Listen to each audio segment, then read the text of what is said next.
The overall goal of this procedure is to visualize the peripheral perfusion of preterm infants on a microcirculatory level. This method can help us answer key questions about hemodynamics in critically ill preterm infants.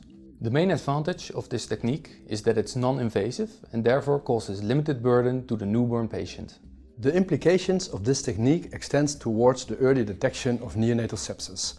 As in previous research in adults, microcirculation is shown to be altered in septic state. Visual demonstration of this technique is critical because the video steps are difficult to learn and there is a great need of standardization in the research field.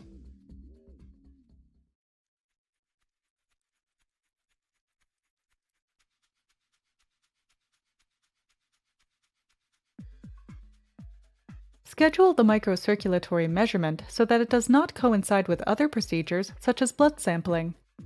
Perform this measurement after feeding to prevent infant agitation. Ensure that a nurse or parent comforts the neonate during the examination by using the principles of Newborn Individualized Development Care and Assessment Program. In order to obtain the best quality of images, have 2 individuals perform the procedure, one who holds the camera and is focused on the neonate, and the other who operates the computer and software. If the clinical condition of the neonate permits, place the neonate in a supine position, as performing microcirculatory imaging in a prone position would require more skill and patience. Finally, ensure that the body temperature of the preterm infant is within the appropriate range.